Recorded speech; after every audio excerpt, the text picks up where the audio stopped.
You could upload videos and images under like media, like a whole media board. So you can add music, like you can upload like actual music tracks to like whatever you want.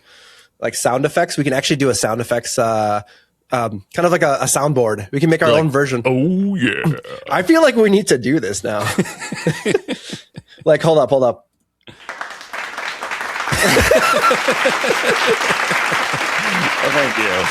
thank you.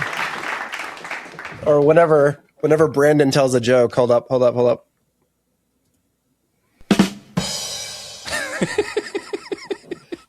I love it. Oh, we need a laugh track. Can we do a sitcom episode? It's only 5 jokes that lands. We need its assistance.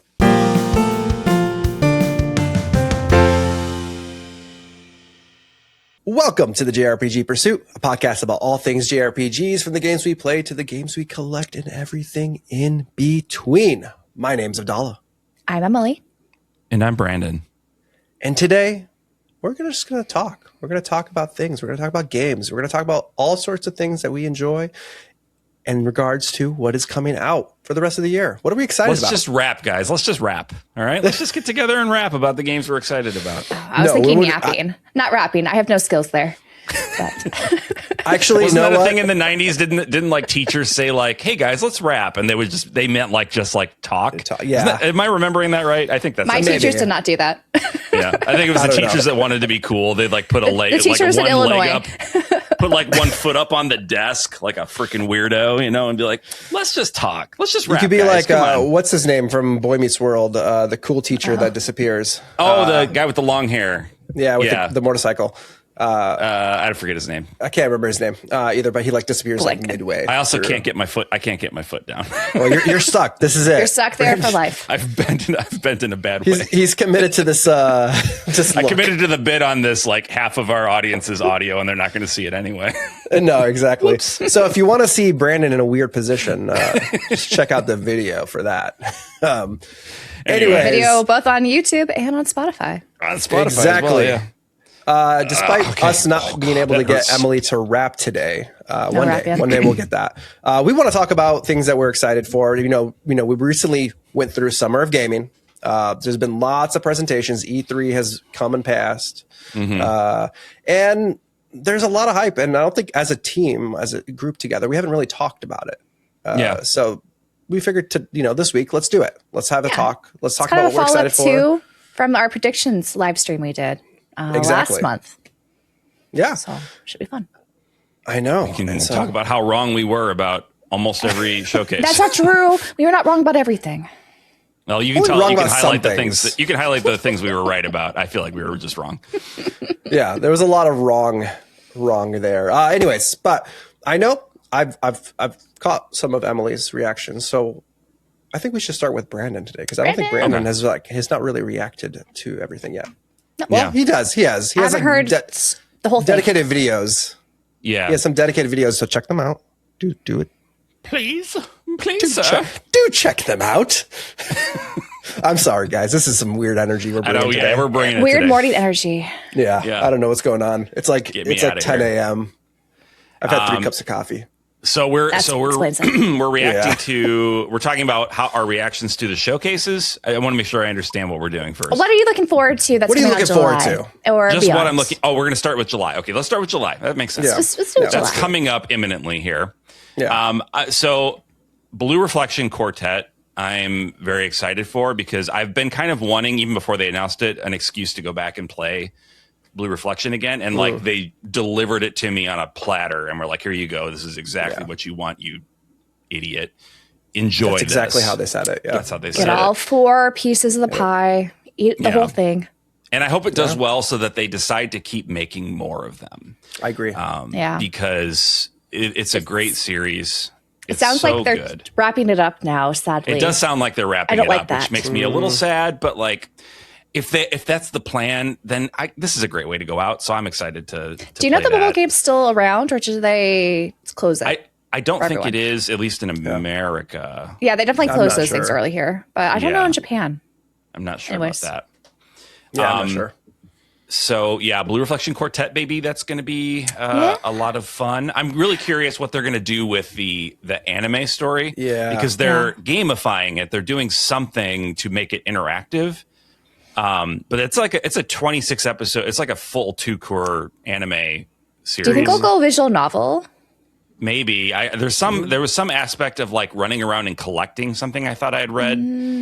So there's like going to be game. There's going to be some sort of interactive element to it. I don't know if they're going to incorporate battles. I would like to know more. This game comes out in 3 weeks, so it's like, how do I not know more about what this is going to be? I prepped it by selling my 2 copies of the first Blue Reflection and the second one, and I decided to get the Asian English or I guess it's the Japanese physical that has English on it on the PS5. So I'm looking forward to that. It was really cheap, actually. Not sponsored, but I ordered it through Video Games Plus for like $40-something. I'm glad you said that because I keep forgetting to do that, and I'm just going to open the tab right now so that I can remember to order it. Yeah. Like, it's really nice. Of course, we don't know what the build is yet, but, it's supposed to be all on that disc. And the games are not that big. There might be some day one patches, but it's nice to have all games on. They have a fabric poster. I don't There's know a premium edition, but there's also a standard one. That's one I got for $40. I think I'm just going to get the standard. I don't need the cloth poster of the cloth poster's cute, but I don't have any place to put it. And I've never played the Blue Reflection game, so I don't know if I would even hang it. I don't think I need that. What am I going to do with that? What am I going to do with that? I'm not putting that up on my wall. Are you kidding me? There's limits. But it is there for those who are enthusiasts. Abilities as a grown. Yeah. I'm a grown man.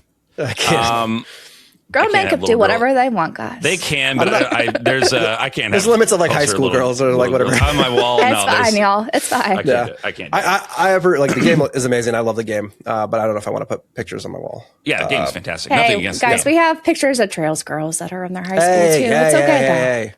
It's true. Like right over here. It literally is true. There it is. I got one there. I got. You can right behind me. But she's 21, so she's 22. She doesn't count. She's not a teenager. She's old. She's of age. It's funny. Where are we going? What happened? I don't know. We were talking about Blue Reflection. I just ordered Blue Reflection while live on recording here. Live on recording. Guys, it's getting weird. I just ordered it. So anyway, our enablers here is what's happening. Thank you for making me spend money. I appreciate it. That's true. Xenoblade Chronicles 2, the Nintendo Switch 2 edition. Yes, I'm excited for that. Nintendo is finding innovative new ways to resell us the games that we already own, and I'm probably going to have to pick up the Xenoblade Chronicles 2 Nintendo Switch 2 edition. Yep, I already pre-ordered the new content. I mean, I don't know. I was going to wait personally for a sale because there's possible, like with any Nintendo first party games, if they're day one patches or patches beyond release, it's nice to get a revised version if they reprint them. And I have a feeling that might happen here, but we don't know because the first Xenoblade had like 6 revisions on their cart. Yeah, I don't know how much. Like the most revisions I think I've seen for a first party game. I don't know if they'd do that many revisions for this though. No, they wouldn't. But like, I mean, they're going to screw it up, right? Aren't they going to screw it up? They screwed up Xenoblade X. Yeah, they haven't fixed it yet. So, technically, if you dock it, it's not that bad. It's not that big of a deal. But if it's in handheld, it's not the best, and they still haven't fixed it.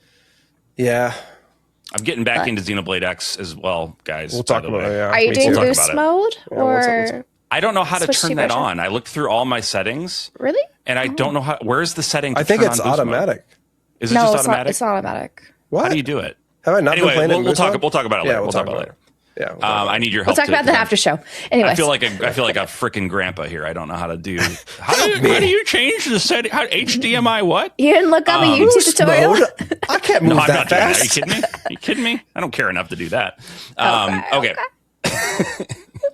So weird energy. So if we're stopping at July, that's kind of the end of my. Well, July there's another game. I don't know if I necessarily look forward to it, but I'm curious about it. Yeah. Disgaea Mayhem is also coming out in July. I played the Muso version. Yeah, I played that a demo of that at PAX East. Oh, you did? Yeah, and it is fun and it is fairly challenging, especially when you get to like the boss type conflicts. The mobs they're Muso mobs, so of course they're not like the most compelling action, but like it's fun and it's flashy over the top. Yeah. I think as long as that game isn't more than like 15, 20 hours at the outside, I will enjoy it.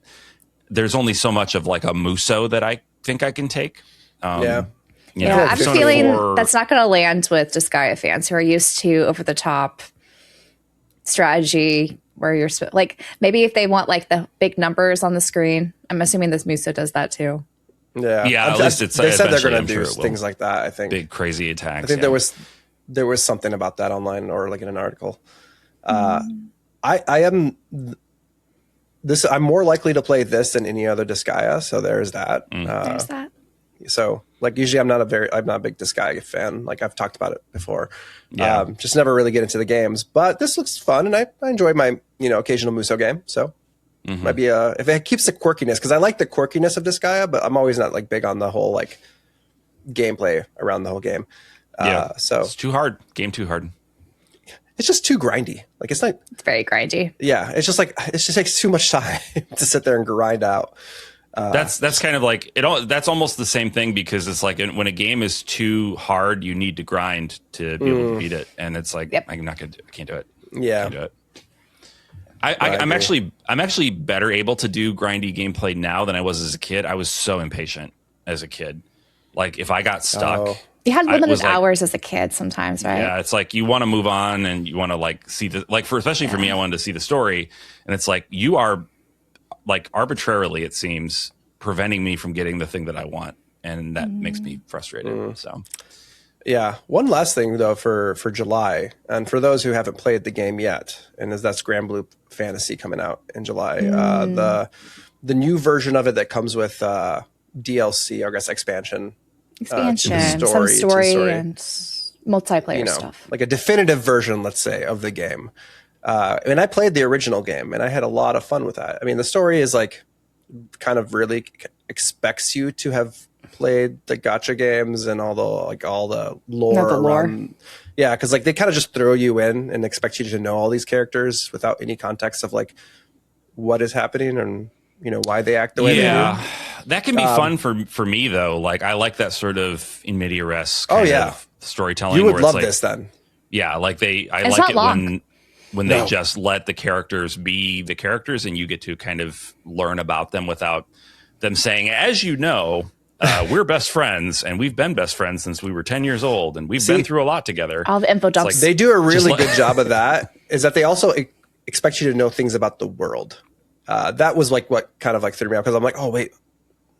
What am I supposed to know about this? Like, but like, so when you say they expect you to know, do you mean that like you can't progress in the story without knowing that? You can progress. You just don't know like you understand what's going on, like the history behind like events. And I promise you, I understand that bothers a lot of people. I love that. I love not understanding stuff when I come into a story, because if I like it enough, that encourages me to go out and consume other, supplementary media or whatever. Okay, you got to play this and tell us if it hits if it works for me. Because I want to say it's a 15-hour like single player campaign. So short. Yeah, like the single player is very short. It really kind of relies on a lot of end game multiplayer. Yeah, I know that there's a lot of like multiplayer, like Monster Hunter type, take down the big boss together. Exactly.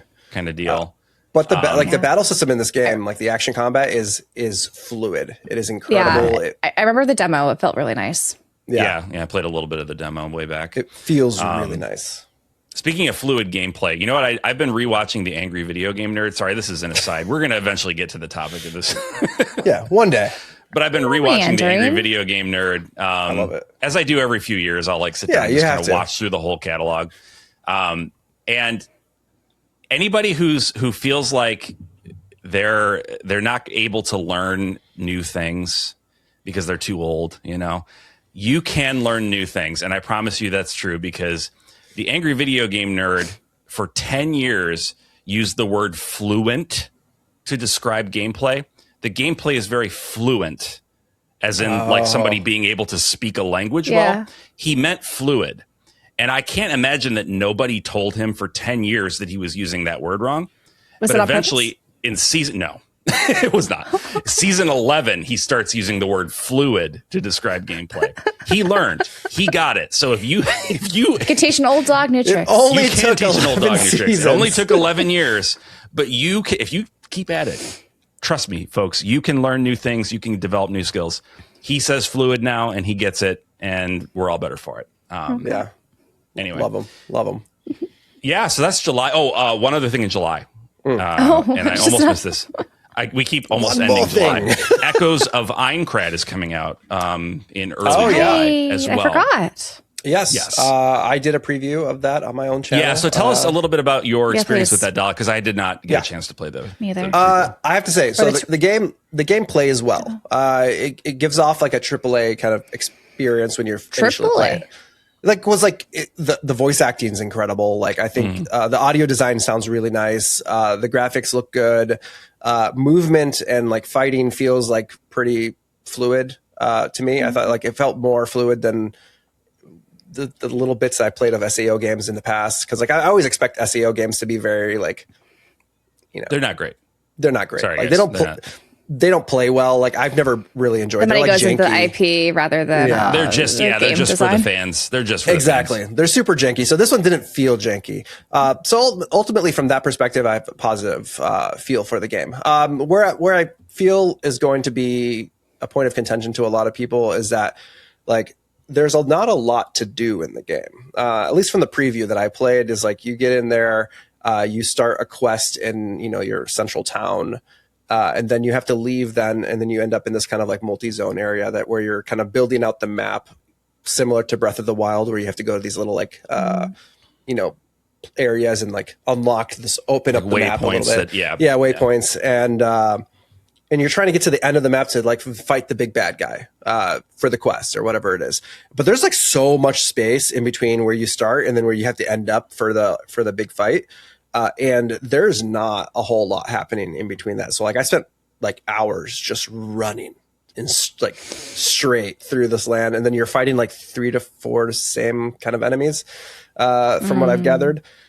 And so like, I'm hoping that they add more. It sounds like an MMO to me, the world, which I guess is appropriate. It is. Yeah. Right. Yeah. So it just felt like empty and a little like monotonous after a while. Like after a couple hours of me playing it, I was like, I don't know if I could. There's always, there's always the chance that it was just a poorly selected vertical slice of the game. Or they're not finished. It's like it's hard to. Well, they'd have to be finished if it's right. I mean, it's coming out it's coming out. But yeah, it could just be that they didn't pick the best selling point of the game. Like games will have lulls and stuff, and maybe they just kind of miscalculated where they wanted to. That's the hope, is that that's the case, and that there's actually a lot of good stuff in there. I'm hoping. Yeah, I don't know. I liked SAO for a while as a series. Yeah.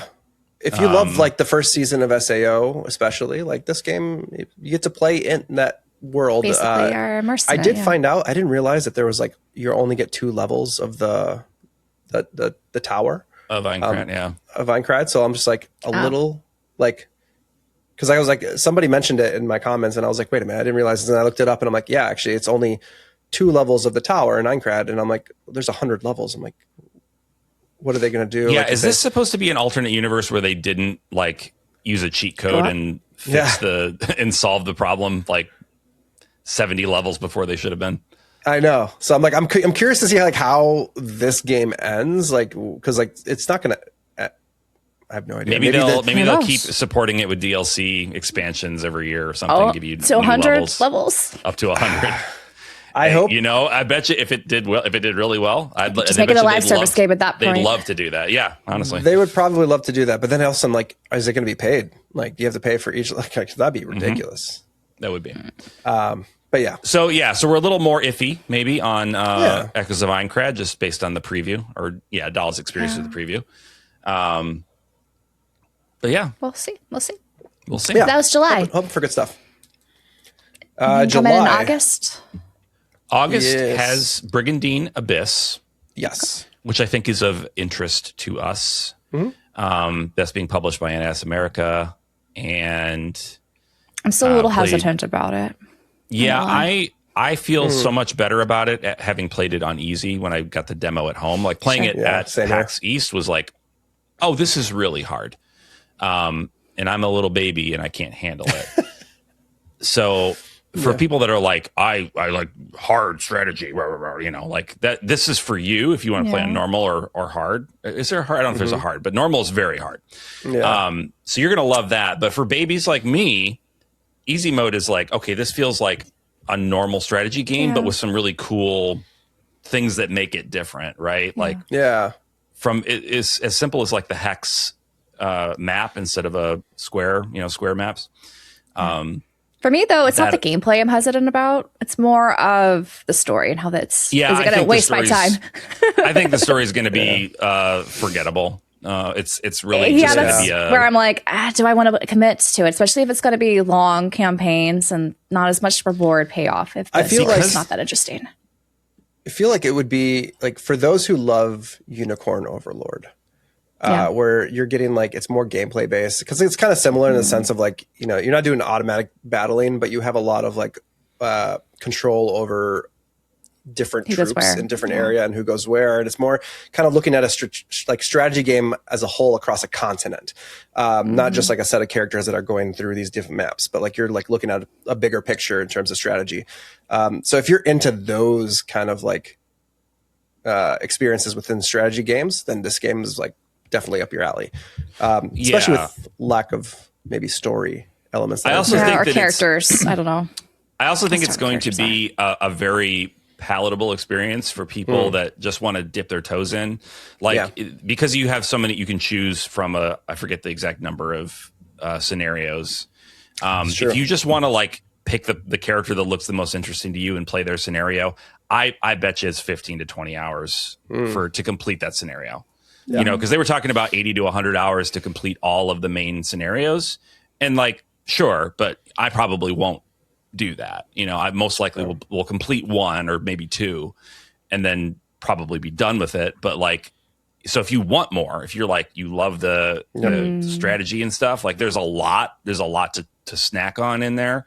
But if you just want to kind of get a taste and enjoy a 20-hour experience with it, I think that totally is an option as well. For me, just when they have like these like optional side, like just sound like side routes and like, yeah, I think are they that good if you can't like choose, like they couldn't just pick one, or like maybe two to go with. They had like all these. It's like it feels so like parsed out. I'm like, yeah. Well, they have they have all the main scenarios, and then they have a selection of dozens, I think, of like mini scenarios where you like take on the role of different nations that you don't get to choose from in the main. Like the main campaign selections. So there's a whole bunch of like little short things. And that's what they were saying. Like, if you want to do all of that stuff in addition to the main campaign, it's like 200-300 hours, whatever. Ridiculous. Yeah. Right. So but the main campaigns. Yeah, like, I feel like it's actually pretty cool to like give you a whole variety of different ways you want to tackle it. If you want to be the completionist, there's a lot. The main scenarios though, you have like a bunch of different parties to choose from, right? Like there's at least like 4 or 5, right? You choose you choose from like the different factions. It's just when they're split like that, it's just I'm usually very hesitant on the stories, I'll say. Yeah. That's why Fire Emblem, we haven't talked about Fire Emblem Fortunes Weave yet. We'll get to There's 4 routes. I'm like we'll get to that. You know what your boy Brandon's going to do with Fire Emblem Fortunes Weave? He's going to play one. He's going to play one route. And he's going to be done.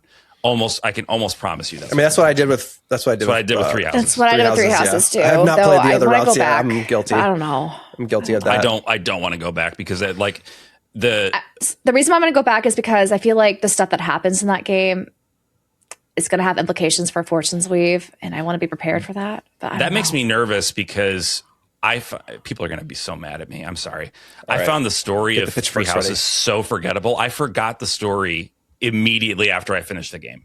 Which route did he do? I played it the golden route. So Edelgard. No, Edelgard. Not the golden route, the like true ending or whatever. So people like usually Blue Lions, I think the best. But like the story, like the overall story is the same. Like it's just like your route through the game. The ending is different, but yeah. But like, it wasn't even the ending. It was just like I don't remember a thing that happened in that game immediately after I finished it. It was just like, was so forgettable to me.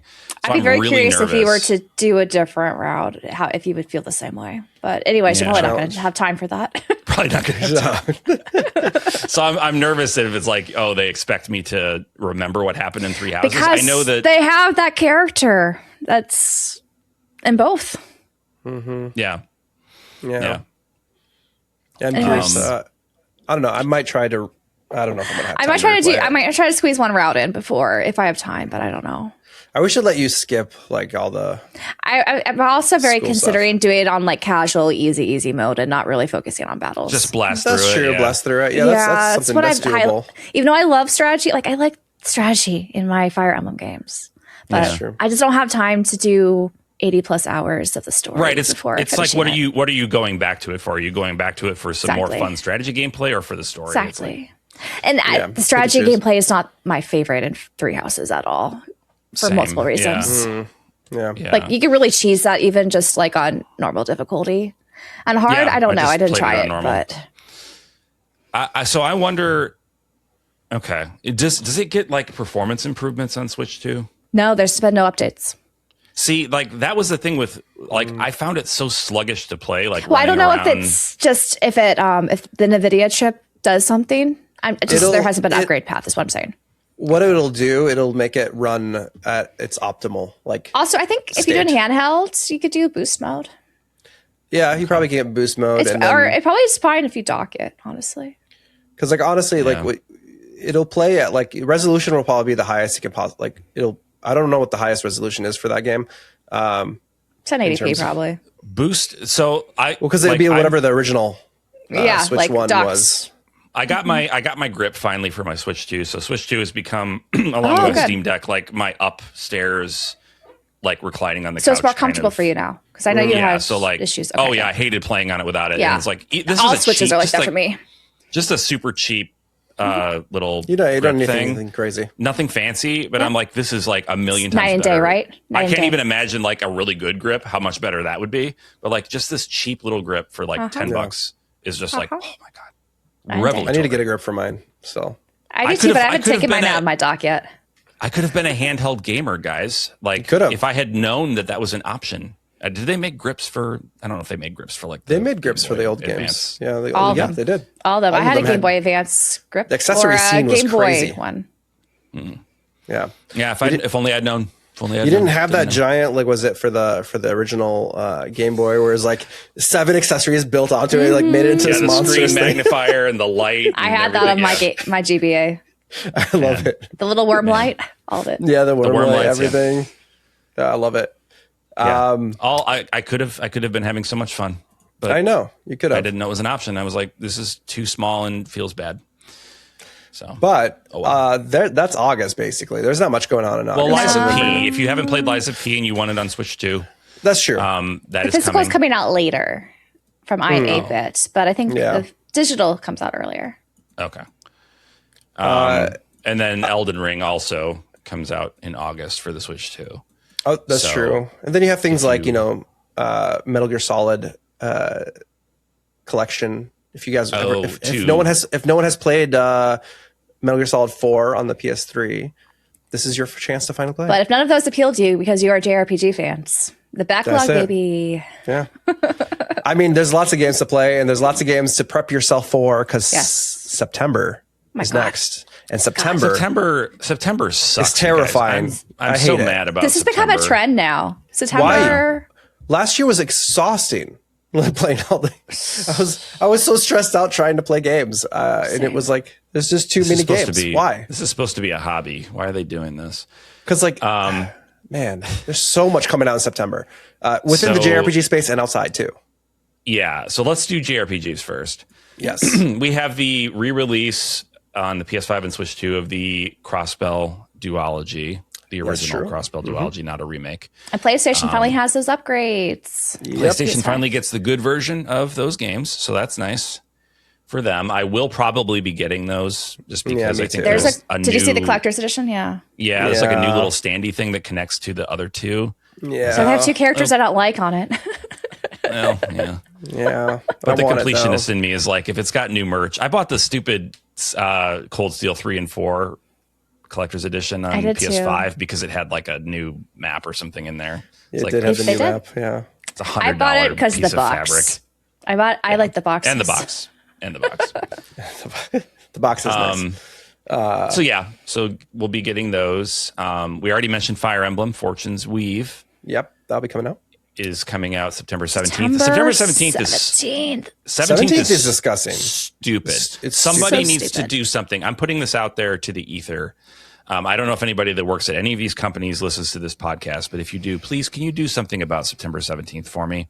Because we have Fire Emblem Fortune's Weave from Nintendo. I don't think Nintendo ain't moving. And that's not fair. They have moved up games before. Yeah. Monolith Soft has released games earlier. Yeah, they could do that Fire Emblem. So I doubt it though. It's less likely that Nintendo will bend, but like probably. Fire Emblem's Fortune's Weave, Another Eden Begins, and Trails in the Sky Second Chapter remake are all coming out on the same day. Everybody. Yep. And you know, like, what is happening here? Like Trails is taking precedent over everything as per usual, and that breaks my heart a little bit. Because I know it's like I'm also excited to play Fire Emblem and Another Eden. I'm so jazzed about that getting a chance because it was just a mobile game and it's a Masato Kato story. It's got some of the most amazing music I've heard in games, like very very cool stuff and. It's going to get buried. It really is. Buried. I do think Trails is also probably going to get buried because Fire Emblem, especially because it's going to be, the next 3 houses. I think it's going to get buried. Well, yeah. Fire Emblem I had posted on Twitter kind of a cheeky little tweet saying, if you are stuck between deciding whether or not you want to play Trails in the Sky Second Chapter or Fire Emblem Fortune's Weave first, just keep in mind, we know that Trails in the Sky Second Chapter is amazing because it's a game that exists. Like the story is incredible. That's true. We know the gameplay is going to be fantastic from the first chapter remake. We don't know if that's Fire Emblem Fortune's Weave, win. Yeah, we don't know if Fire Emblem Fortune's Weave is going to be good. We just don't because it's not out yet. It's not. It doesn't exist in a way for us. I should be fine. And so many people were like, "Oh, okay. Well, I guess I'm gonna be playing Fire Emblem first." Then it's like you doofus, you absolute Nimrod. Nimrod, I love it. I'm saying for those of you who legitimately don't know which one to do, it's directed at those folks. If you like Fire Emblem and don't like Trails, I'm not talking to you, brother. Like, go this play is just Fire every Emblem. day on Twitter at this point. If you say you like one thing, they're gonna just be so angry. So contrarian. Everybody's the freaking protagonist. You're not the protagonist. Get over it. So much main character syndrome. I agree. Yeah. It's kind of ridiculous. But I do stand by that. Like, we know that Trails of the Sky Second Chapter is going to be fantastic. I'm most hyped for that one. So I'm iffy on Fortune's Weave. I'm iffy on it because of the Three Houses connection. Yeah. I am too, but I'm hoping they fix things I didn't like. And like, I mostly just didn't like redoing the monastery bits in Three Houses. Yeah. I don't really want to run around a lot in a Fire Emblem game. No. Personally. I don't either. I want to move story beat, battle, story beat, battle. That works for me in that also, game. it's all contained around one city. Like, it's not really an adventure. You get to go in. I also really didn't like that. That's something I really like about basically almost every other Fire Emblem game is like going on a quest, going on an adventure, traveling around. Have a reason than just, I'm assuming with this game, you're just trying to train to win some sort of contest or at least for the first half. I'm assuming they're going to do hopefully something interesting will happen that second. Shift that'll happen like they did with Three Houses. But probably there's going to be some time skip, and then it's all going to be really dark and gross. But we'll see. Dark and gross. Yeah, some of that stuff that happens in Three Houses, like, oh, that's true. Went there. Yeah. It is pretty rough. I think that's what maybe got people excited for that game because of the unexpected twist. But still, yeah. It's almost like, the HBO fights over sensationalism. So gruesome. And, a little bit like that. Yeah, they have to do it. It's for the views. But anyway, yes. That's all on one day. All one day. That's just one day, yeah. And I think you still can't pre-order another Eden yet. The other two, I don't know if they're not doing a physical over in here. Japan. They do have a true physical Switch 2 edition, and even like a collector's edition. Right? But there's no English on that. Yeah. But we'll have to see what they do in the West. They've been mum. Yeah, I mean, regardless of the key card, it's probably it would be a PS5 game for me anyway. But yeah, exactly. I don't know. There's been issues with discs too. Not that it needs it. Like it's not a graphically intensive game. No. So the Switch 2 it's more of a handheld experience. I feel like on that system. Yeah. But I don't know. Anyway, so there's that. Artist Impact also comes out. The Switch version of Artist Impact comes out on that same day as well. Oh, that's right. They have a physical for that too. I saw. That's going to get. I forgot about that. Yeah. As swallowed up as Another Eden is going to get, Artist Impact, I feel like is going to get even more swallowed, which is a shame. I guess that's it for JRPGs in September. Yeah. But holy crap, what a run! There's so much happening that month. Onimusha moved up. Speaking of days trying to move up the timeline there, Onimusha, I think Capcom made it come out was it 15 days ahead of schedule? Something like that? Yeah. They're really afraid of the GTA 6 situation. Between that and I'm honestly for me, Control Resonant. Yeah. I'm really excited for that. That's not JRPG, but it's got narrative focused stuff. So that studio Remedy, right? Remedy is top tier. They're so good. They're so good. They make such good stuff. They've not made they don't make bad games. Their games are just so well polished and so well done. I hope Xbox doesn't buy them. God, please don't buy them. Please don't ruin that. They're so good. So yeah, and then we also have at the beginning of September we have The Blood of Dawn Walker. Yes. Which I think is some kind of a vampire kind of Western style. Kind of looks like a Witcher RPG. 3. Kind of a Witcher 3-ish. It has the people who made The Witcher 3 on that. It's going to be published by Bandai Namco. So I feel like it's going to be kind of JRPG-adjacent. Is it from people that left CD Projekt Red? Yeah.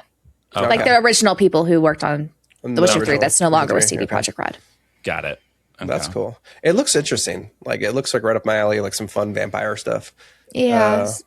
I'm excited, personally. I remember they had a really scary display at PAX West, and they were like, "Come take a picture." And I was like, "I don't think so, brother. That looks scary." Yeah, we're not coming near. I don't want to get bit by a vampire today. Thank you.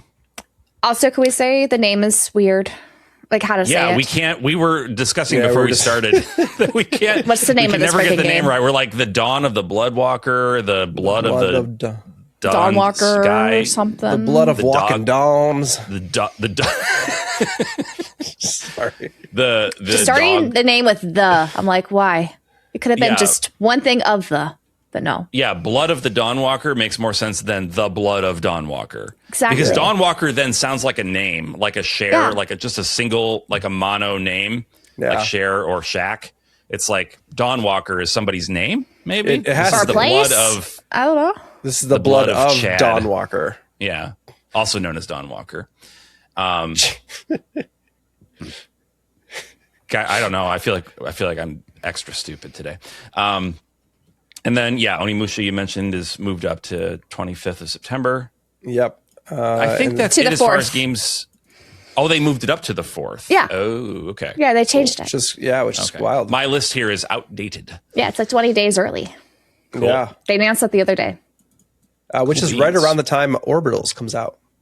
If you guys are into co-op 80s aesthetic co-op games. Every time somebody says the name of that game, the first thing that comes to my I have to shift my thinking. I always think of the gum, Orbit gum. Oh. I think of or was it called Orbits or what were they called? That drink that had the little in the 90s, was it? Where they had little ball little jelly things. What was it called? I think it was Orbits or something like that. Yeah, I vaguely remember what you're talking about. It is Orbits. I feel like there's some sort of weird car insurance called Orbit. Yes. Something. Yeah. Oh no, it's a rental car, right? There it is. Car? That's it. Orbitz? Yes. Yeah. That's what I thought. But it was a drink in the 90s. Yes. Like I was remembering that. I'm like, okay. Because I had I remember like getting it because it had little gummy pieces in there. I was like, that sounds delicious. Yeah. Guys, what do you say we move to October? Yeah, let's do it. I'm ready. We got a lot of Kingdom Hearts re-releases starting off October. Yep. The collection 1 to 3 for all physical of the major makes consoles. me sad. Yeah. No real physical for those. No real physical and AI art on the on the AI uprising or something weird. Card box. 5 or 6 fingered Donald. Donald. 6 fingered Donald. An abomination. 6 fingered Donald. Abomination. What is happening there? Who knows? So that's hopefully they fix that. Cool, I guess, if you don't into, have the Kingdom Hearts games already. I have the story so far on the PS4, so I feel like that's probably I'm fine. I feel like that's fine. You just don't have the DLC to 3 or something, the remind stuff. But I could always get that separately if I wanted it. Yeah. Yeah. Castlevania Belmont's Curse, that's RPG adjacent, Yep, Castlevania, assuming that it's like a Metroidvania style Castlevania, which I guess I don't really know. It looks like it is. It definitely looks like it. Possibly, yeah, it looks like it. Have you guys seen that Steelbook that the Europe has? You could pre-order it from Amazon UK for like $40-something, which is not bad, all things considered. Emily, I'm going to LA in 2 weeks. I need to save my money. Please stop. Look at that Steelbook, though. It's beautiful. It is beautiful. I don't want you to be like, Emily's oh my God, Emily, why did you not tell me about this? It's true. You're kind of between a rock and a hard place. If you don't tell me, I'm going to be mad that you didn't. It's beautiful. I don't want you to miss out. Okay. I'm not getting it because I don't play Castlevania, but it looks beautiful. Right. I was eyeing it. Oh man, I might have to. Yeah, we'll okay. That's fine. Okay, yeah, so I'll look it up later. We have Tales of Eternia I posted it on our Discord, which is actually really cool. Tales of Eternia. I was wondering if they were going to like redo the dub, and they did. So that's pretty interesting that they are going the extra mile with it, as opposed to like the other remasters they've done. Like they're actually putting some work into this, so that's pretty cool.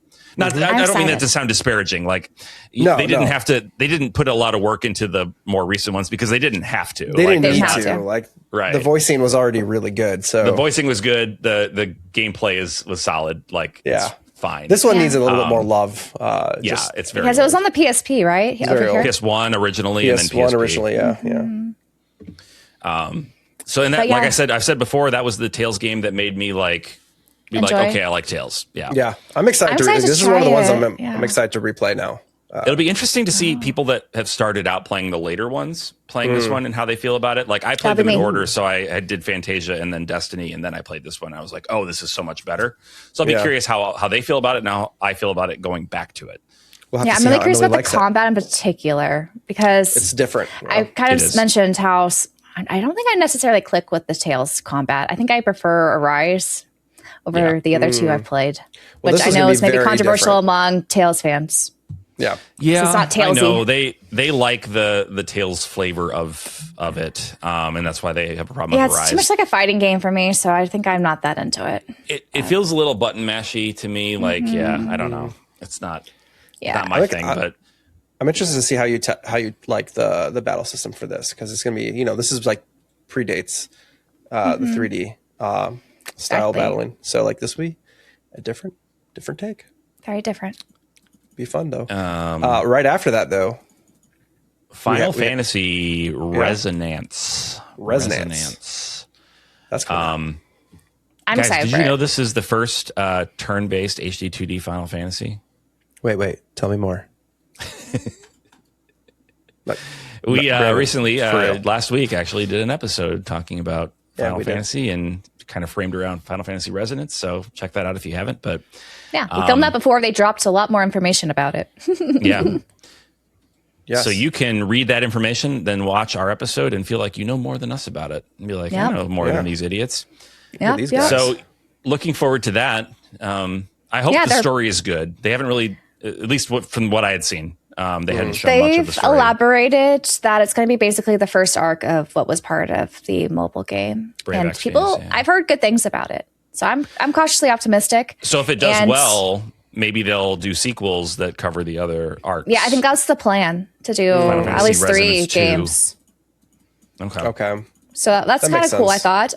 Also, the combat is going to be like the job system in 5. Yeah. Yep. And some other, I think, aspects that they've described, I think, in further updates. So looks very cool. There's going to be like a stagger, I think, too. I'm into it. I like it. So I think it's going to be really good. And I know people were upset when we said that the summoning might be gimmicky, but from, I think, many people commenting on our video from last week, they're saying it kind of had story implications, like there's a reason for it. It's not as gimmicky as it may sound on the surface. So we'll have to see how it's interwoven. I just want to say, I hear you, but like that explanation for it actually just makes me like it less, because it sounds so vague, first of all. But what I don't like about it is that it feels like fan fiction and saying, well, there's a story reason for it. It's like, yeah, any fan fiction author that's doing that would have a story reason for bringing all these characters together. Yeah. But like, that's what I don't like. I would almost rather it not have any story connection and be like, you can just summon this character, like, kind of how like Xenoblade Chronicles 2 does it with like Xenos, like with Cosmos and stuff like that, right? Like where it's just like they just kind of show up and it's there. It's I like Cosmos there. She was a powerful blade, but yes. No, I know exactly, but like it's not story. There's not a story. There's no reason. Really. Yeah, like I mean, maybe there is. Well, now that we know that there kind of is. I don't know. Maybe we'll see. We'll have to revisit it when the Switch 2 edition comes out. And if they elaborate more, because they're going to be doing more stuff there. Yeah, we'll see. So Final Fantasy Resonance. I'm actually getting more excited since I kind of ended our last episode on kind of I don't know. I'm pessimistic now, but I'm feeling a little more positive about it. Yeah. Good. Upon reflection, I think it'll be cool, and I'm just happy it's not super long. Yeah. So we can juggle this with all those September games, because I'm going to be still playing those through October. I already know. Sure. Yeah. September, October are going to be the same month for me at this point. Basically, in terms of games I'm playing. Was there any non JRPG in October? For those who are into the visual novels and haven't played Steins Gate, that is also getting is that coming out, the reboot? Like the reboot of it, which I've not played Steins Gate, so I think I might dip into that. It sounds like the definitive version, because they have more CG, whatever it's called, the hand-drawn backgrounds and stuff. I think they've added like 30% more or something like that. Oh, wow. Okay. So substantial upgrades, it sounds like. And it's not going to be like the Elite version that was on the Switch and PS4 that integrated a lot of the anime cutscenes. They took those out because people complained. And they're going to have just, the proper kind of visual novel sort of backgrounds and stuff. So I love Steins Gate, the anime. Yeah, anime's great. I tried to play the game, but I love the English cast of that show so much. They like freaking crush it. And then to not even have them as an option, I was like, I can't do this. Like, I can't do it. But why would they be the option, though? The games came out before the anime. Right. What? The anime is not the original. No, I know. But I tried to play the whatever came out on PS4. Okay, they just didn't redub it. Is that why you were? Yeah, they didn't like add an English voiceover option. So I was like, okay, that's what you meant. Okay. Yeah. No, not the I watched the anime in Japanese, so I guess it didn't bother me. Not the original. I didn't play that. I was gonna be like, I don't even think I knew it was a visual novel. I was like, what are you talking about? I didn't even know it was a visual novel until after I'd watched the show. Yeah, same. So, yeah, I don't like if there's not an English option for the reboot, I'm probably gonna skip it. But there's not gonna be English. Yeah, so I ain't messing with that. If you visual novel developers want me to maybe play your they'll games, tell us at Anime Expo that there's English class but I don't think they'll probably have the anime people reprise their role, but I don't know, maybe they would. Yeah, I mean, they're still, all of those folks are still acting, I think. I just don't know how expensive they are, that's all. That's true. That's true, yeah. J. Michael Tatum is the main guy, and he's been a staple for, I don't know, 20 years. Yeah. I think with visual novels, there's a lot of lines, so I think it would be very expensive to redub it in English. That's true. Totally. And like the market, I just don't think it's going to happen. I get it. Like, I totally understand why they typically don't dub them over here. I just thought there's Japanese, because I've read plenty of just visual novels that have no voiceover. I would turn the voices off. Like that's how different. If I had the option, if I'm playing a visual novel and it's only Japanese, I turn the voices off. Like I'm gonna let it be in my head. You know, because reading and listening two separate. Yeah, it's like languages. My brain doesn't work like that. That's not. It just helps me with like the tone and the emphasis on certain stuff. But yeah, I can understand. Yeah, I can see that. I love me some sub, so that's what I've always gotten used to. Yeah, and there's a nice steelbook coming out in the retail version. Yeah. Oh man, another steelbook. I guess I'll look into that. I'll look on that as well. That's what Spike Chunsoft, I think they do a lot of like those dual pack with the steelbook and the regular version, retail version. Yeah. Like the day one versions. Okay. Well, yeah. So that's, I think that's all everything in October. I want to say all the big stuff that's like within there's other stuff, of course. Yeah. Yeah. Yeah. JRPG Dogma 2, world. Dark Arisen. Getting a port. Yeah. Exactly. There's some other stuff out there coming out. One Piece Grand Gourmet. Actually, I'm really excited for that. I won't lie. I'm so excited for that. I'm really sad there's no physical, even in. What is that? Is that like a? It's like Diner Dash with One sim. Piece. Yeah, Okay. It's like a little restaurant sim type thing. But they have the little pixel sprites. Sanji. There's 400 One Piece characters in the game. And they show up. Yeah. They just look so good. Yeah. I don't even play those restaurant sim things. I just want to play it. I mean, it's been going on for like decades. That's so many characters. Oh, there's more than 400. Oh yeah. I'm gonna know every single one of them, but still, I could see them adding more over time. Yeah. If you buy the game key card that's coming out in Japan on Amazon Japan, they come with stickers, so you get like 100 of those One Piece character sprites. That's how they get you into game key cards. I'm not given in, but they do look cute. I was like, oh my gosh, why? They're almost selling Emily on game key cards. Almost. You gotta partner with somebody. Partner with somebody that wants the game key card but doesn't care about the stickers. Give me those stickers. Give me those stickers. That's true.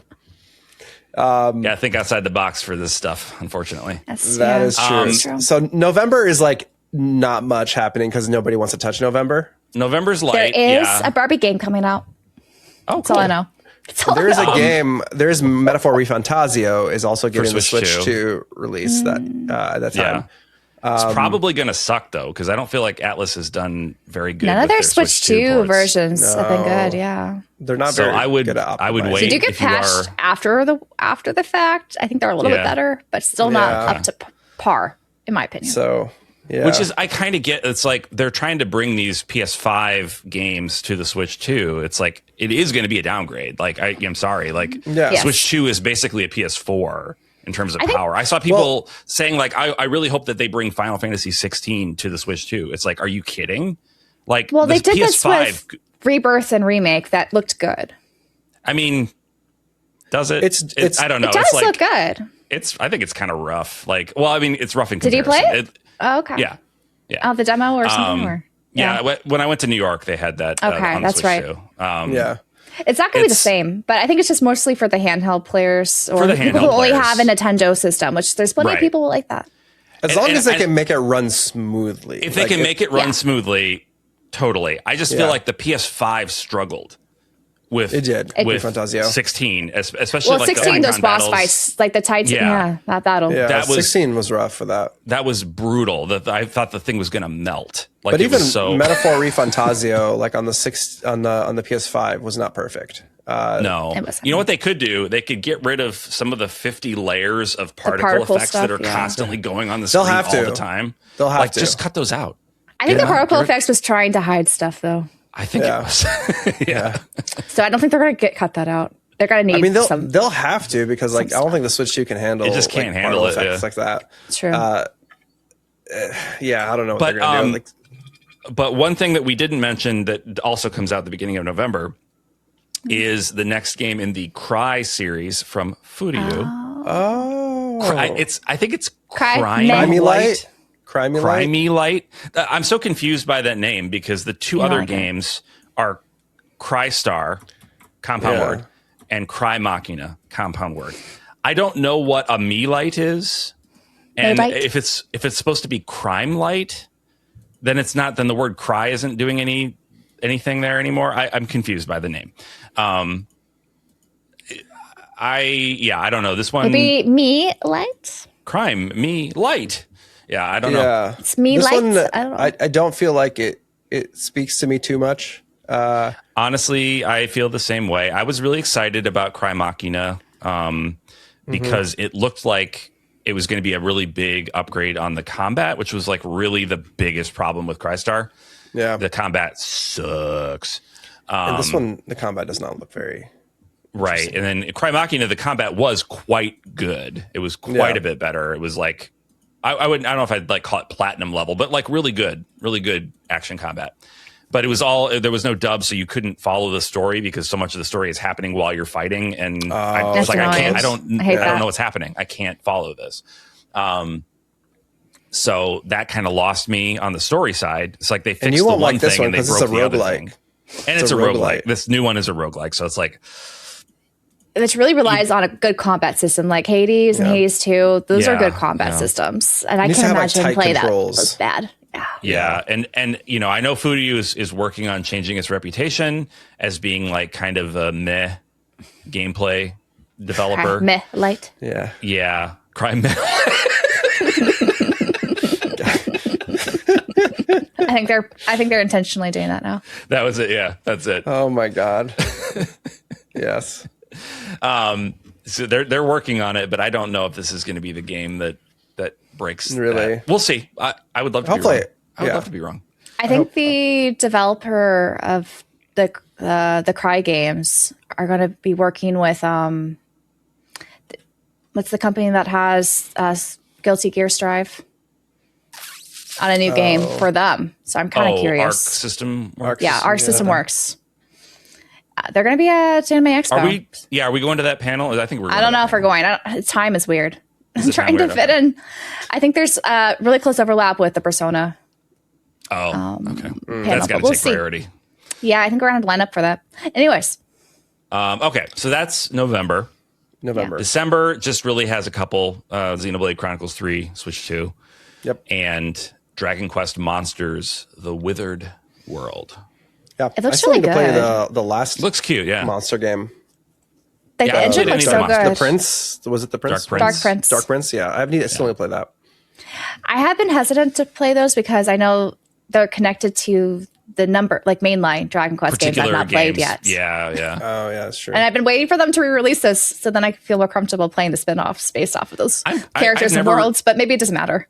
Like I said, having never played the Monsters games, I'm curious like how much the story matters and how much of it's just like a collectathon. Because if it doesn't matter, then it's like, okay, maybe I'll just... Well, like I have played 5, and this one's based on the world of 5. So maybe it doesn't matter. But because the Dark Prince was based on 8? Or was it?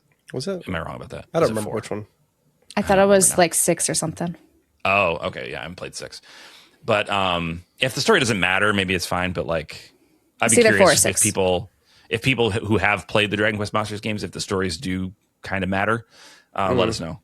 I feel like it's just more emphasis on the monster collecting and fighting. Yeah. But what they showed, like, I'm really surprised they withheld the footage. Didn't show it on Dragon Quest Day, but wait for the Nintendo Direct to show it off. I thought the engine stuff looked really good. Yeah, it looks good. Like a big upgrade from the Dark Prince. Mm-hmm. Looks very nice. Certainly. I'm excited to play at some point.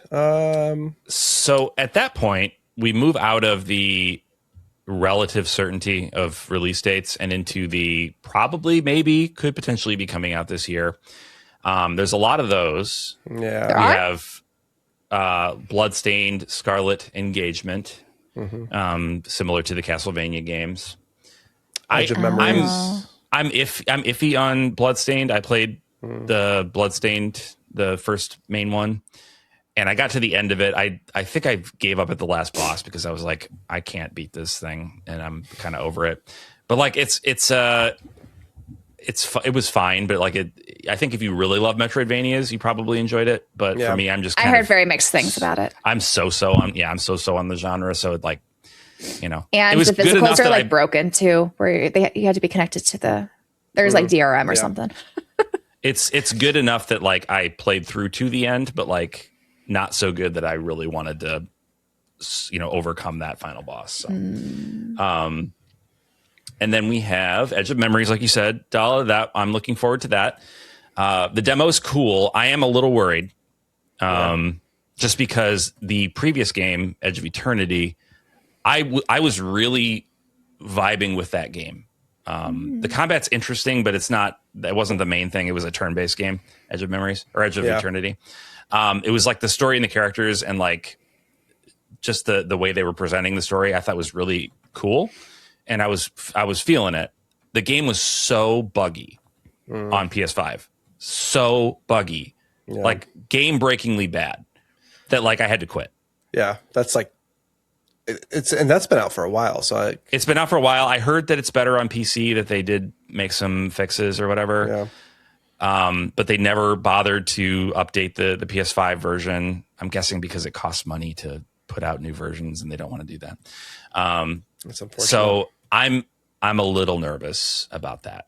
Yeah. Having said that, the presentation from playing the demo of Edge of Memories leaps and bounds better. It looks nice, it's beautiful. Yeah. The combat is pretty good. I would say it gets a B from me right now. Okay. And there may be more to discover as the game goes on. Yeah. Just like the little slice that I played was okay. It was pretty good. But maybe could use a little more variety in terms of the stuff that you're doing in the combat. But pretty good. Yeah. So I'm cautiously optimistic, we'll say. I hope it does well because it does look really nice, and I want it to be good.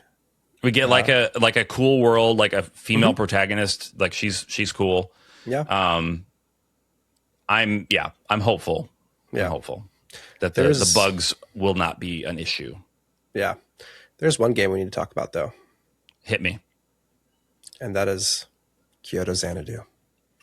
What is going on with Kyoto Xanadu, guys? Where is it? Because we know that's coming out in July in Japan, but it's been radio silent for U.S. Release / publisher / everything since it was shown off in that Nintendo Direct so long ago. It does not, I will say, inspire confidence. Yeah, that they revealed it and then immediately stopped talking about it. Yeah. Over here, anyway. I don't know. I know. What do you guys think? It's in limbo somewhere. I don't think it's even been localized yet. No. Yeah, we haven't had any kind of announcement of the company picking it up. I hope it doesn't get some weird like AI. Like, what my fear is that Falcom's going to announce that they're self-publishing it. I think, yeah. And it's going to be some AI translation. And I think we said on one of our recent episodes, if they did do that, I would rather them try that and fail with Kyoto Xanadu than with Trails. A Trails or an Ease. Yeah, that's true. Poor so Xanadu. if they need to make that mistake and have us rub their noses in it like a naughty puppy, okay, fine. I would rather them not make the mistake at all, though. Like, it could be avoided. Ideally. Easily avoided, I feel like. Yeah, I feel like why spend all that money to put it, advertise it in a Western Nintendo Direct? Yeah. And then nothing. Yeah. I also, I want to, like, without being too big of a butthead, I also want to temper people's expectations. I think a lot of people are excited about it because they're like, oh, Falcom, new Falcom game, action RPG, cool. Maybe they haven't played Tokyo Xanadu. Tokyo Xanadu is okay. To be fair, that came out how long ago? Like, I feel like Falcom, they have better development, they have experience in 3D.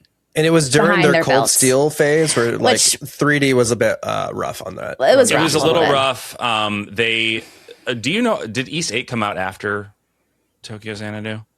I don't remember. I can't remember, but I feel like I want to say yes. Tokyo, it wasn't mentioned at all as a reference in Tokyo Xanadu. Yeah. So Tokyo Xanadu is like, it's the most mid that Falcom has ever been. So not to say that, like you said, they've improved a lot with their 3D development and storytelling and all that. Storytelling and their action RPG. Like, I'm sure it's not going to be a school sim again, like Tokyo. At least I hope it's not going to be. I hope not, yeah. There are classrooms. Yeah. I think that will be. but who knows? Maybe it'll be great. But my expectations are like hovering around 50% because I think it's interesting in that it's 2D and 3D. I'm excited to see them go back to 2D as, the original Xanadu games, not Tokyo Xanadu. And see how they try to, interweave a lot of their legacy into making this a new pillar. If it is going to be a new pillar, it's still up there for me. But I'm going to hold out to see what Famitsu says in July when it comes out in Japan, because they're like usually then we can kind of get an idea of like whether it's like is this a good JRPG or not. Exactly, because like they're usually pretty good at reviewing correctly in terms of giving you an idea.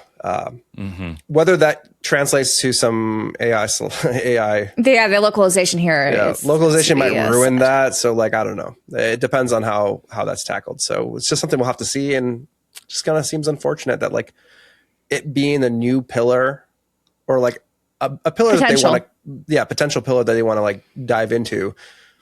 I also want to go back into Dragon Slayer. There's supposed to be a new Dragon Slayer game. Yeah. And that's been kind of, it's going to be key then if they want to do this, if they want to build out, Xanadu, Dragon Slayer, Trails, East. Like if they want to have all these things, they really do need to differentiate the pillars, right? Like East and Trails are already pretty well differentiated. Throwing Xanadu in there, if you want to make that like a primarily 2D side-scrolling game, cool, solid. Yeah. What then is going to differentiate Dragon Slayer? So I'll be really curious to see what they. I think it's just going to be different teams. There's got to be something. I feel like it's going to be like just turn based, but we'll see. Yeah. Anyways. Yeah. Who knows when that we'll have more news on that. Yeah. We'll see.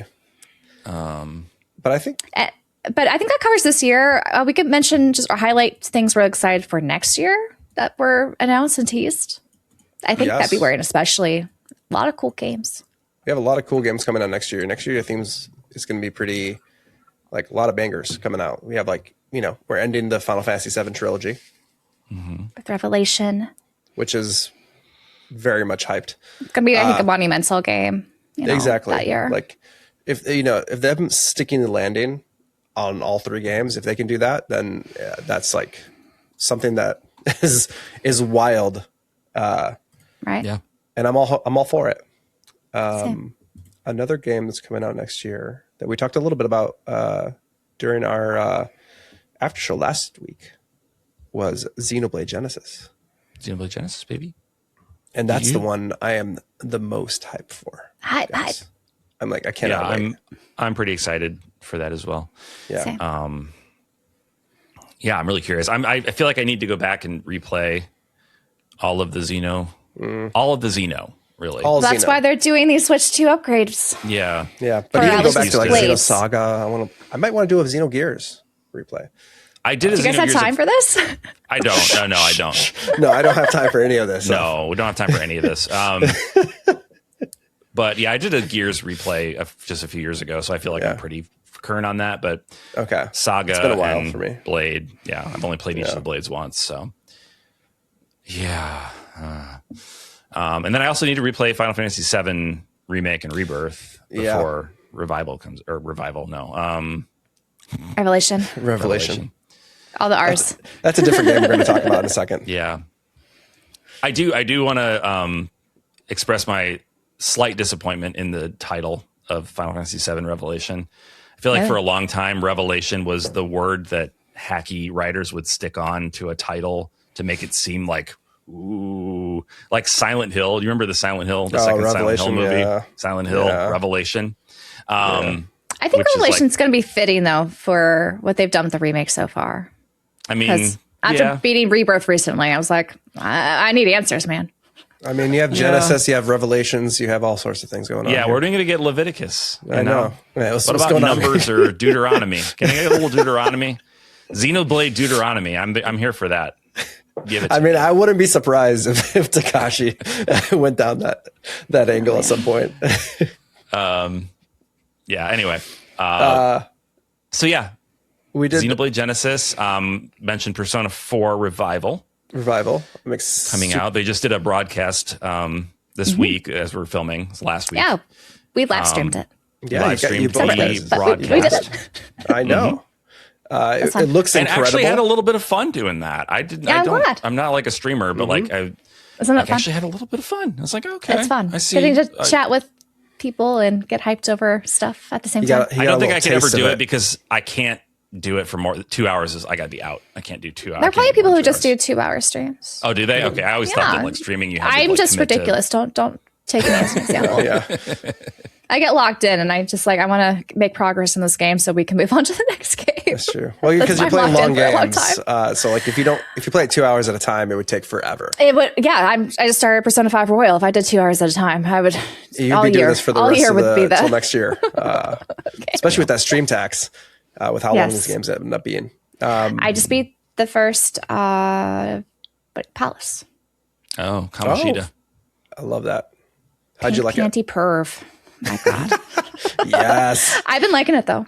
Yeah, it's fun. It's beautiful. It's a good, very good. It's fun to stream too, and I've been narrating it was a bit more like. I guess I could see why it's an M-rated game. Like at first I was like, oh, they're just teenagers. It's not gonna be that bad. Like, oh, okay. I get it now. There's some suggestible things in there. Many. Lots of stuff. But I'm excited for 4. Revival looks incredible. Yes. Everything they showed off in the stream was really cool. The new UI looks so good. It's so clean looking. I like the way it looks. I like the way it sounds too. The soundtrack sounds really good.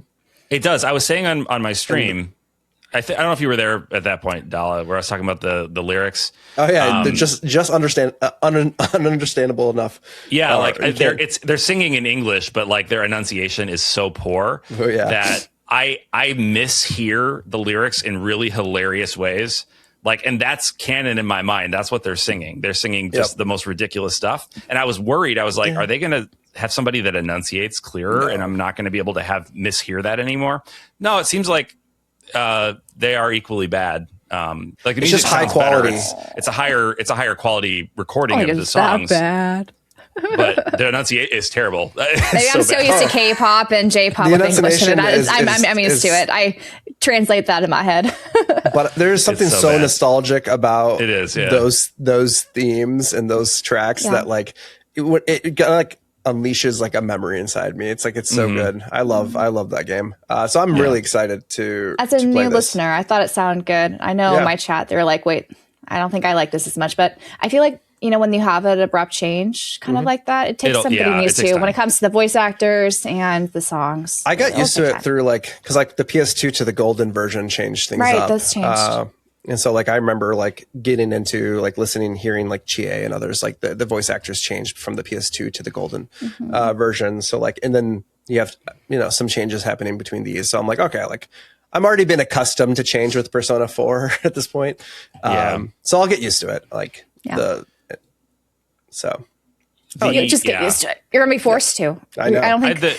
What's interesting about the songs, though, they have. If you get the digital deluxe, you'll get Persona 3 Reload. You'll get Persona 5 Royal's background music, but no Golden for 4. You can't swap back in between. Kind of with Trails first chapter. That's interesting. You had all 3 options of the soundtrack mixes you could choose from, but no, they're forcing you. You got to listen to the new one. That feels like the obvious way to do it is just give the option. Even Secret of Mana, the terrible Secret of Mana remake did that. They gave you the option to listen to the original music. Everything else about that game was misfire, but that was smart. Yeah. I did that for Final Fantasy X. I did, I think, the original instead of the Of course, yeah. I love it. But Persona 4. I also thought the cast was really good. They all sound very fitting. Good when I was listening. I found Teddy to be not as annoying, which is great. The one that sounded different is Kanji, I think. He sounded a bit more different. So in the original Persona 4 on PS2, it was what's his name? Famous Joel. The guy who plays Joel in The Last of Us, Troy Baker. Oh yeah. And then I think for Golden, it was maybe Matt Mercer. I think it was Matt Mercer. Really? Oh, I didn't realize. I think so. I think it was. And so it's neither of them. This time. Which, I feel like Matt Mercer would do it. I don't think he charges that much. Like they keep getting him for trails. I think what they've been doing is if they're going to have any voice actor change, they just want to change everyone. Just a new slate. Yeah. And that honestly, I think that makes sense. Honestly, it makes sense, and it also is like kinder. It's kinder to the actors that are not being cast like recast again. Like the only thing I wish they would let you do is let you romance Kanji. They've got to add a romance. Come on. Yeah, bromance. The bromance. We need a bromance between the protagonist and Kanji. I feel like that was always implied. I hope 6 either gets rid of the romance as the way they do it, or that they really lean into it. And I think you're going to have dual protagonists, a boy and a girl, and all these different romance options. That's my prediction. And I hope that they like lean into it and make it like integral to the story. Like, oh, you mean canon? Yeah, like not even the canon. Like you could, if you want to have an option, but just like make the story be affected by your choice. Because the way Persona works, and the criticism I have about the Persona social links is like, other than the gameplay bonuses you get from completing social links, there's no effect on the story. It doesn't tie into the plot. It's like any harem. Yeah, it's like there's no, and not even beyond the romance, honestly, just like the way your character interacts with all the different characters, whether it's romance or not. Like the things that happen, it's like a pocket universe. Yeah. Everybody has their own pocket universe where these little self-contained stories take place in, and they don't have any impact on the main plot. I would love it. It's just easier to do that, but I can understand it would be cooler if they didn't. Yeah, I get the costs. The cost of doing it. Because you have to have how many different scenarios depending on how many romanceable characters or social link characters. If you've got 10, think of those permutations. This is this is so many. This is a problem that is like 100% solvable though with like programming. Like that's what it's about. It's you create like if you look at to think of the new voice lines you have to do. There's a lot of costs, a lot of hidden costs. No, yeah, totally. But like, I'm not even. I guess I'm not explaining myself well. So like, one example in Persona 5, this is where it really stuck out to me, was in group scenes where the characters are literally just sitting around and talking. Mm-hmm. The person that you're dating is not sitting anywhere near you. That's okay. Like you're just in a casual setting. You don't have to always be attached to the hip. They don't have to change the dialogue. They don't have to change. Like, I don't know. You don't have to be sitting next to each other to be dating. I mean, you're just you're more just familiar. But I can understand how that might be another extra thing to add to it. But I wouldn't be bothered by that. Is what I'm trying to say. I think I have a good point. So let me know in the comments if you think I have a good point. They could make some of these changes. It would not require all that much work. They could make some of these changes programmatically, and it would just make the story to me. It would remove that element of taking. It gets more immersion for you. Yeah, it would give me a little more immersion. So, well, because like I agree from that perspective. Is like that. That's the most annoying thing is that like if you're going to have romance be an option in a game, I want it to also relate into like the main. Because there's like lots of situations within the main storylines that could draw from these interactions, or like the fact that they're romantically involved, and it just kind of, especially when they're kind of like leave it kind of like open in the main story, they'll like have scenes where they're just kind of like suggest like the possibility of multiple people, and I'm just like, you've already committed, and like they're still trying to figure out how to be romantic. I don't think they're necessarily going to the character always has to be available, right? It's that same thing where it's like everybody, the harem, we talked about with Trails in the past, where it's like Reen always has to be, or every female character always has to be available to Reen as an option, just in case the player chooses that they want to go down that route or whatever. And it just like robs agency from the characters. I don't know. It's like coming at it from the perspective of a writer. I'm just thinking of teenage romance. It's not that serious usually. That's all. It's actually the most serious to them. It's not to them. It's hyper serious. Yeah, like it's extremely serious because they don't know. Like it is intense. Okay. Teenage romance. I guess I can't speak from experience, but okay. Teenage romance is kind of ridiculous. But yeah, that's a whole thing. Yeah. Anyway, I don't even know what we're talking about anymore. I don't know either. I have no idea. Games we're looking forward to. Oh, that's right. That was the topic. So those are like spring, February. I don't know about any JRPGs that have confirmed dates. Beyond that, I don't There should be Kai 2. Like, where's Trails Beyond the Horizon 2? Yeah, I feel like that's going to be next year. At some point. You think that's going to be 27? Okay. I wasn't sure. What are they going to do next year? Like, what's the new game? You think it's going to be Sky the Third? I think it's going to eat. I think it's going to be Sky Third. I think Sky Third is September. 3 times, three in a row for new releases. September. I think so. I honestly do. Like, Sky Third is going to be the easiest for them to. It's not going to take all the resources though, so I feel like they're going to have another game like earlier in the year. Yeah, I mean, they did with Tokyo Xanadu or Kyoto Xanadu. Dragon Slayer. Right, they definitely have a small team already working on Sky Third, even as they're finishing up second with the main force. Like they have a team working on third. I feel like we'll get an announcement for. I think there'll be a trailer at the end of second chapter. Yeah, for third, first chapter. For third, like kind of how they did it with. Yeah, I agree. But then, Kai. I think it's going to happen next year. You think so? I don't. Yeah. Okay. I hope so. I think we're going to get an announcement. I really hope so. After second chapter comes out. I hope so. You're right. Hope it's like an end of the year. The wait's been excruciating, and we've only just. I have a feeling it might be. Yeah, we're not even as bad as the Japanese players have had. I think what they're going to do is probably the same thing they did with Trails in the Sky 1, where it's like Trails in the Sky 3 is going to come out in September or whatever, around that time. And then you're going to have like Kai 2 probably come out like first thing 2028 or 2028. Do you think it'll be January 2028? Like January, because like they're not going to want both of those games like too close to each other. So they might do it the same way they did it, where like Horizon came out, they pushed it to like a January or February release.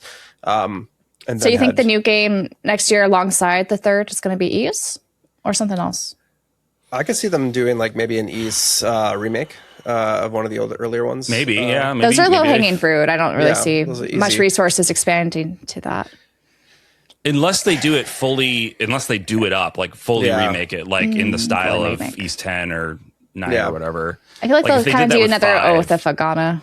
Yeah, they might. I mean, if they were to do that with 5, though, if they were to fully remake 5, I'd be there for that. I could see them doing a full remake of 5. Or go back to the beginning and like fully remake 1 and 2. 1 and 2, that'd be cool. Yeah. That'd be cool. But yeah, I'm not sure exactly what Falcom's got. Or we'll just get Dragon Slayer, whatever that is. Maybe that'll happen. You never know. Maybe. That could be. They have announced that and not the other things that we're speculating. Exactly. So we'll see. Another thing I want to mention before we get pretty long here. Atelier. Karya is coming out. Early 2027. I don't know exactly what date yet. Sequel to Yumiya. Exactly. And it's the one I played, guys. The one you played. He's invested, folks. I'm invested. So 2027 is the year of the Atelier. Just one. I'll play Just year of the Atelier 1. Of the Atelier. Yes. It's cool that she could eat stuff and she gets like, she transforms like her little horns and stuff, her ears. She looks cool. Yeah. I like her. I like her design a lot. I like her design. Got a real phasia thing going on. Yeah. And I'm curious how Yumiya's going to, because they have teased, Yumiya's probably going to be a party member. I'm curious at what point she comes in. Yes. I wonder how her story is going to revolve around her. Like, right. Because I feel like hers wasn't complete. Yeah. Like, I wonder how they're going to kind of tie in her story. You know what? Maybe Yumiya's going to sandwich Karya. And so she's like the lead in the first game. And then you know what I mean? No? I was going to let it go, but Dallas like fully leaned forward like, you don't say. Come on, guys. You know what I mean? Like, okay, so we have an arc, a trilogy. The first Yumiya, it'll be like Yumiya, Karya, Yumiya 2. I think that's what's going to happen. Yeah. I'm sorry. Yeah. Dirty minds. Dirty minds, boys. Dirty minds.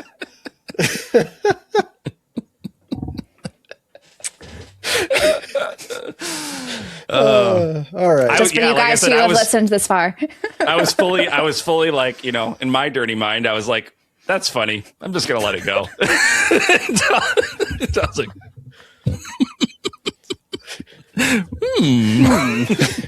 yeah, tell me more. Hey, people use the sandwich term all the time. It's true. I'm sure they do. It's true. It's true. Yeah, they do. It's true. It's true. Anyway, with that. Thanks, everybody.